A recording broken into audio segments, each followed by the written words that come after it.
So you guys know that I don't usually talk about politics. This is the first election I've ever been vocal or open about politics, but I have to because one of the candidates is incredibly wicked. Specifically, what she stands for is incredibly wicked. So I was going to react to some clips from her, but it's nauseating. I decided instead to react to Jonathan Cahn speaking on Kamala Harris, Donald Trump, and the election of 2024. So we're going to watch this. I'll pause it here and there and react, but this is very, very powerful and important as believers that we know what we're voting for and who we're voting for. Here we go.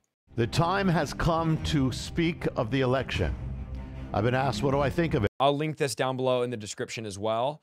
I've just had Jonathan on a few weeks ago, so I'll link that as well. I'm going to tell you. This is Jonathan Cahn. If there are those in your life who need to hear this, send it to them and press like. And to make sure you don't miss the messages I'm going to be putting on this channel, press subscribe. Now, we have come to a crossroads, and one of two courses are going to be chosen for America. Never in modern times has the choice been so stark and so radical. And this is not about people, it's about issues. Yes, yes. That's so good to say, because we're talking about real issues that are going to affect people's lives. Like, for example, abortion. It'll determine whether millions of more babies are going to be murdered or not, depending on who the president is. So it's a lot bigger than just, oh, I don't like this person's personality or her personality or his personality. It's what they stand for is really the issue. The Democratic presidential and vice presidential ticket is the most radical leftist ticket in history. The woman leading it, Kamala Harris, was ranked as among the most leftist of senators in the entire Senate. Crazy. In the midst of the summer of rage, when a police precinct was set on fire, and which would result in deaths and massive destruction across the nation, she posted an appeal to bail out those who had taken part. And she said on television, it's happening, it's going to continue to happen, and it should continue to happen. More dangerous, this is the most anti-life, pro-death ticket in American history. Though they tried to avoid saying it outright. This is the biggest position for me, the pro-life thing. I don't understand how you can be a Christian and vote for somebody that's so pro-death as Kamala Harris. Both the presidential and vice presidential candidate are for abortion with no restrictions, which means, in effect, abortion up to the moment of birth. You murder a baby up to the point of its being born. That's long after that baby has started to suck its thumb. And she has promised to make her priority to pass a federal law that will wipe away every restraint in place against the killing of unborn children. And it's even more than that. You see, Kamala Harris was faced with a bill dealing with babies born alive in a failed abortion attempt. And it basically said the baby that is born, you can't murder it. You can't starve it to death. You can't leave it to die. You can't kill it. It was the Born Alive bill. And you know what she did? She came against it. A bill that says not to kill a baby that is born. She was against it. She said it was extreme. That's infanticide. And it's even more than that. She didn't just advocate such extreme anti-life, anti-Bible, anti-God policies and acts, but she waged war against those who upheld the ways of God. She is so very radical and anti-life that she waged war against pro-life pregnancy centers that exist simply to help and support the mother in bearing her child, to give support to save the child's life.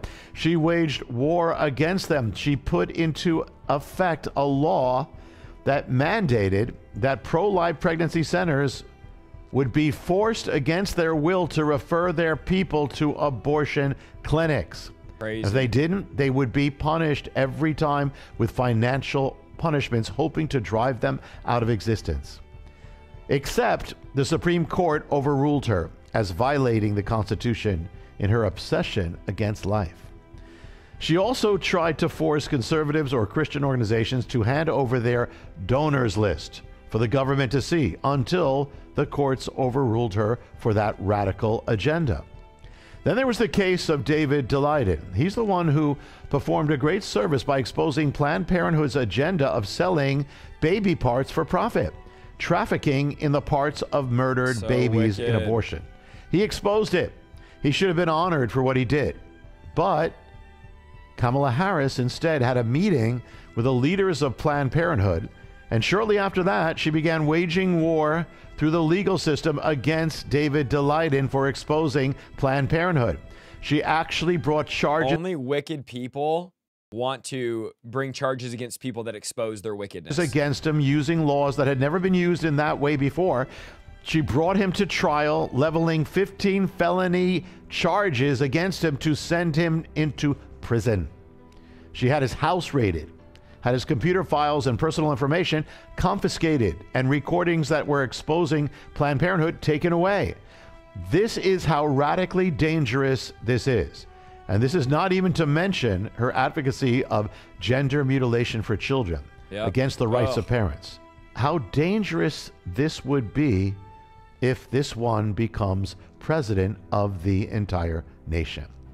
This is gigantic because these are issues that are central in the Bible, the issues of life, of murder, of blood, of the innocent, of the defenseless, of children, of gender, of immorality, of oppression and persecution of God's people. These are crucial to God. On the other side is the Republican ticket. Now we know that the leader of the ticket isn't perfect, and one doesn't have to agree with everything. But again, it's not about people. Let's also remember, we're not electing a pastor, we're electing a president. So we're electing a leader of the nation, not a Christian to run a church. Well, it's about the issues and the purpose of God. On these most crucial, gigantic issues, the two parties, the two tickets, are still light years apart. On the Democratic side, it is now radically anti-life. On the Republican side, it is not perfect, but it is pro-life.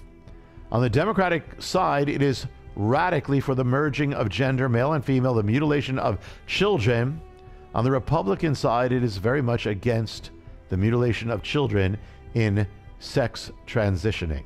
Now, what he just said is true, objectively true. How, as Christians, do you take those two? Forget about girl, guy, personality. I don't like Trump. I don't like Kamala. Forget about all that. You get to choose this side or that side. How do you choose the side that is pro-death and pro-child mutilation? As a Christian, I don't understand. On the Democratic side, it's radically tending toward the suppression of Christians and religious freedom and even free speech. On the Republican side, it's very much for Christians and religious freedom. On the Democratic side, it is questionable now on Israel. It's divided. On the Republican side, it is strongly pro-Israel. If your house is on fire and you have a choice between two firefighters, one appears friendly, laughs a lot, tries to tell you what you want to hear, but is going to let your house burn down and is even in favor of your house burning down with babies perishing within your house. The other is rough around the edges. He brags and you don't really care for his style, but he's committed to fighting the fire that is burning down your house and saving the lives of the children inside. Such a good analogy. There's no choice. There's only one. You say yes to the ornery, rough around the edges one who is committed to saving your house and the people within it.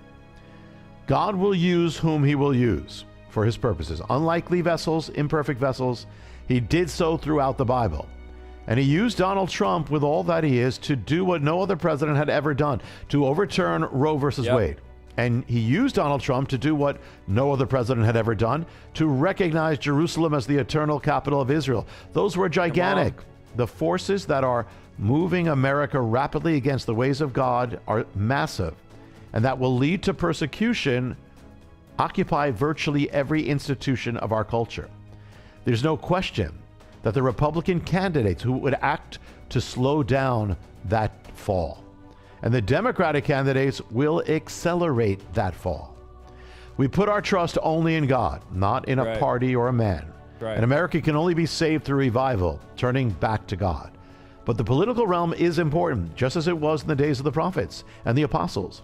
It can open a door for religious freedom and life, for the spreading of the gospel and revival, or it can close that door down. We are called to be the salt of the earth and the light of the world. That means we're charged to affect and impact this world for God. We have what most generations in history never had, a vote. That means we can affect the future, the government, the course of a nation, our culture, or we can abdicate and forfeit that right.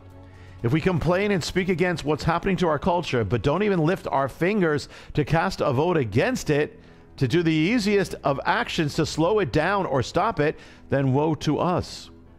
If we were in Nazi Germany and had the chance to vote for or against the Holocaust and didn't feel motivated enough to vote, woe to us. If we could have done something to stop or in any way limit the Holocaust but did not do it, woe to us. There were those who put their lives at risk to hide Jewish children and families. But if we don't feel motivated enough even to go to a voting booth and cast our vote to stop the killing of children or limit or save a life, then woe to us. If one sees a criminal taking off a child, taking away from the streets to mutilate them, and we don't lift a finger to stop them, we are guilty. Woe to us. Wow. And if one sees a criminal taking a baby away to kill it, and we don't do the simplest of things to stop it, woe to us, we become accomplices to the act. In this case, we are seeing multitudes of those who are taking multitudes of children to mutilate them, surgically cut them up, transition them. If we don't lift a finger to cast our vote against it, woe to us. And we are seeing multitudes of those who are killing babies, unborn children. If we don't do the simplest thing to stop it, woe is us. We have become accomplices. If we are pastors, if you're a pastor, a leader, and you speak against what is happening in the culture, but you don't charge your people to cast their vote against it, our preaching becomes null and void.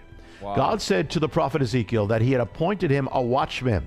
And if he didn't warn the people to sound the trumpet, then God would hold him accountable for their blood. Now, Ezekiel did not shed their blood. Evil invaders did. But God said if Ezekiel did nothing to stop it, he would hold Ezekiel responsible for their blood. So what if you do nothing, even to cast a vote against the shedding of blood of the innocent? Will you not be held accountable? Or if you did nothing to cast your vote against the indoctrination into darkness and mutilation of children, will you not be held accountable? The Lord said, woe to those who cause these little ones to stumble. Well, if you see others causing these little ones to stumble, and they are, and you decided you didn't care enough to do anything, even to cast a vote, does not that woe apply to you, to us? And if we did nothing to stop the encroachment of religious freedom, the cancellation of speech and the word of God, the growing war against the transmission of the gospel to children, declaring it hate speech, and the result is that those who could have heard the gospel did not hear the gospel and perished, will not the Lord hold the watchmen accountable for their blood? On the day we stand before God, and we will, you don't want to have blood on your hands. I don't. Don't be an accomplice. Don't be a silent, passive, failing watchman. Don't be the bystander who saw it all and did nothing. Do not be held accountable. Do what you're called to do. Be the salt. Be the light of the world you were charged to be. The least we can do is cast our vote. If just the life of one baby is saved, it will have been worth it all. If just one child is not mutilated, it will have been worth it all. And if just one person moved out of the darkness of judgment into eternal life because religious freedom was preserved and the gospel was given to them, it will have been worth it all. Fulfill your duty.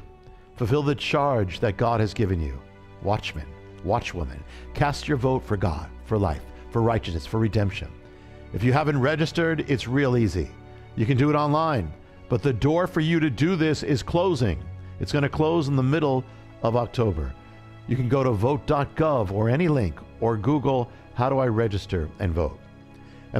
I'll link this original video down below. Man, it makes me emotional just watching that, guys. It's so serious. I love what he talked about. Forget about all the personalities. These are the issues. To me, my two big issues are the gender reassigning and abortion. And those are the two things he mentioned the whole video. This is spot on. Go give him a subscribe. Go follow the video. That's the way we should be voting based on the policies. What are they for? If they're for death, we shouldn't be voting as Christians. If they're for life, we should be voting. Doesn't matter whether I don't like this, I don't like that. Doesn't matter. These are the highest issues as believers. So I make an exception in this election because I never talk about politics, but this is wickedness, evil, and the Lord's been convicting me to talk about this. So Jonathan Cahn, I couldn't have said it any better, which is why I just watched his video. Amazing video, well spoken. We're live Monday, Tuesday, and Thursday at noon. Go check out our live tab for all our teachings. Pray about becoming a monthly partner down below, and we'll see you guys in the next video.